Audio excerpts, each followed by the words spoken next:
നമ്മളെ തന്നെ ഒരു കേക്കിൻ്റെ ഫോട്ടോ കാണിച്ചിട്ട് അതുപോലത്തെ കേക്ക് വേണം. പക്ഷേ അത് 2 ടയർ ആയിരുന്നേ. 2 ടയർ വേണ്ട, ഇവർക്ക് സിംഗിൾ ടയർ ആയിട്ട് കുറച്ച് ഹൈറ്റിൽ വേണം. 6 കപ്പ് കേക്ക് വേണം. ഇതാണ് ഡിമാൻഡ് വെച്ചിരിക്കുന്നത്. അതുപോലെ നമ്മൾ വാഞ്ചോ കേക്കിൻ്റെ ഡീറ്റെയിൽഡ് വീഡിയോ ചാനലിൽ ഇട്ടതല്ലേ, അതുകൊണ്ട് സ്പഞ്ചിൻ്റെ വീഡിയോ ഒന്നും ഞാനിപ്പോൾ കാണിക്കുന്നില്ല കേട്ടോ. ബേക്കിംഗ് പൗഡറും ബേക്കിംഗ് സോഡയും ഇല്ലാത്തൊരു റെസിപ്പിയാണ് നമ്മൾ ചെയ്യുന്നത്. അതുകൊണ്ട് തന്നെ നമുക്ക് ഹൈറ്റ് കിട്ടാൻ വലിയ ബുദ്ധിമുട്ടൊന്നുമില്ല. ഈസി ആയിട്ട് ഏറ്റവും നല്ല ഹൈറ്റിൽ നമുക്ക് കേക്ക് കിട്ടിയിട്ടുണ്ട്. നിങ്ങൾക്ക് അതിൻ്റെ ലെയർ കാണുമ്പോൾ മനസ്സിലാവുന്നില്ലേ? 1 kg ബാറ്ററിലാണ് നമ്മളിത് ചെയ്തിരിക്കുന്നത്. ഒന്ന് നോക്കി നോക്ക്, എന്തൊരു തിക്നെസ് ആണല്ലേ ലെയറിനൊക്കെ, സ്പഞ്ചിനൊക്കെ. അങ്ങനെ അപ്പോൾ നമ്മൾ ഇതിനകത്ത് നിങ്ങൾ ശ്രദ്ധിച്ചിട്ടുണ്ടാവും, ചോക്ലേറ്റ് സ്പഞ്ചിൻ്റെ മുകളിലോട്ട് ഞാൻ ഒഴിച്ചിട്ടുള്ള സിറപ്പിന് ഒരു കളർ ചേഞ്ച് ഉണ്ടാവും അല്ലേ. അപ്പോൾ അതെന്താണെന്ന് വെച്ച് കഴിഞ്ഞാൽ രണ്ടിനും 2 സിറപ്പായിട്ട് ഞാൻ സെറ്റ് ചെയ്ത് വെച്ചതാണ് കേട്ടോ. എപ്പോഴും ഒന്നും അങ്ങനെ ചെയ്യാറില്ല, ടൈം ഉണ്ടെങ്കിൽ ചെയ്യും. അതായത് പാലും മിൽക്ക് മെയ്ഡും കൂടെ ചേർത്തതിന് ശേഷം നമ്മൾ ഇതിൻ്റെ ഫില്ലിങ്സിൽ കൊടുക്കുന്ന ഗനാഷില്ലേ, ആ ഗനാഷിനെടുത്ത് നമ്മൾ ഈ ഒരു സിറപ്പിലോട്ട് കുറച്ചൊന്ന് ആഡ് ചെയ്യും. അപ്പോൾ കുറച്ചും കൂടി ടേസ്റ്റി ആയിരിക്കും. പിന്നെ സ്പഞ്ചിൽ നമ്മൾ സാധാരണ ക്രീമിൽ നമ്മൾ ഇതാണ് കേട്ടോ, റെഫറൻസ് പിക്ക് ഇതാണ്, അതാദ്യം പറഞ്ഞുതരാം. സാധാരണ നമ്മൾ ക്രീമിൽ ചില സമയത്തൊക്കെ ചോക്ലേറ്റ് ആഡ് ചെയ്തിട്ടുള്ള ക്രീം സെപ്പറേറ്റ് വെച്ചിട്ട് ചോക്ലേറ്റ് സ്പഞ്ചിന് ചോക്ലേറ്റ് ക്രീം, വൈറ്റ് സ്പഞ്ചിന് വൈറ്റ് ക്രീം, അങ്ങനെയൊക്കെ കൊടുക്കാറുണ്ട്. എല്ലായ്പ്പോഴും ഒന്നും ഒരേപോലെ ഒന്നല്ല സത്യം പറഞ്ഞാൽ ഞാൻ വാഞ്ചോ കേക്ക് ചെയ്യുന്നത്.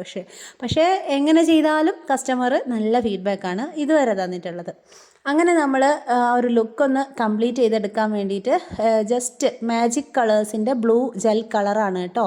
റോയൽ ബ്ലൂ ആണ് അത്. പക്ഷേ റോയൽ ബ്ലൂ എന്ന് പറയുമ്പോൾ ഭയങ്കര ഡാർക്കാണ്. പക്ഷെ നമ്മൾ അതിനെ ഒന്ന് ടച്ച് ചെയ്ത് കൊടുത്തിട്ടുള്ളൂ ചെറിയ രീതിയിൽ.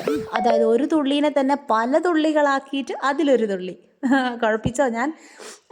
അങ്ങനെയൊക്കെ ചെയ്തിട്ട് കുറച്ച് ബട്ടർഫ്ലൈസ്, അത് നമുക്ക് ഷോപ്പിൽ അങ്ങനെ പാക്കറ്റായിട്ട് വാങ്ങിക്കാൻ കിട്ടും. 40 രൂപയാണ് കേട്ടോ, പല വലുപ്പത്തിലുള്ള ബട്ടർഫ്ലൈസ്. ഇനി നമ്മൾ കപ്പ് കേക്ക് ഇത്തവണ ചെയ്തിരിക്കുന്നത് എങ്ങനെയാണെന്ന് വെച്ച് കഴിഞ്ഞാൽ, എൻ്റെ അടുത്ത് ഓൾറെഡി ഒരു കേക്ക് ചെയ്യാനായിട്ട് സ്പഞ്ച് അടിച്ച സമയത്ത് എക്സ്ട്രാ നമ്മൾ മുമ്പേ കാണിച്ചിട്ടുണ്ട്. എപ്പോഴും എനിക്ക് ലെയർ കട്ട് ചെയ്യുന്ന സമയത്ത് ഒരു ലെയർ ബാക്കി വരാറുണ്ട്.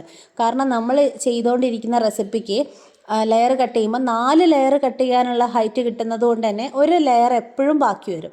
അപ്പോൾ അതെന്താ ചേച്ചി സാധാരണ ചെയ്യാറെന്ന് കുറേ പേര് ചോദിച്ചിട്ടുണ്ട്. ഈ ഒരു ബാക്കി വരുന്ന ലെയർ ഇതാ, ആ ഒരു ലെയർ നമ്മൾ ഇതുപോലെ കട്ട് ചെയ്തെടുത്തിട്ട് ഇങ്ങനെയാണ് ഇത്തവണ കപ്പ് സെറ്റ് ചെയ്തത്. എപ്പോഴൊന്നും ഇങ്ങനെയല്ല കേട്ടോ. ചില സമയത്ത് നമ്മൾ ബാറ്റർ അടിക്കുന്ന സമയത്ത് അതിൽ നിന്ന് കുറച്ച് ബാറ്റർ കട്ടെടുത്തിട്ട് ഈ കപ്പിലോട്ട് ഒഴിച്ചിട്ട് വെച്ച് കൊടുക്കും. അങ്ങനെ ചെയ്താലും നഷ്ടമില്ല, കാരണം എല്ലാം അതിൽ എക്സ്ട്രാ ലെയർ വരുന്നുണ്ട് നമ്മൾ ആ ഒരു റെസിപ്പിക്ക്.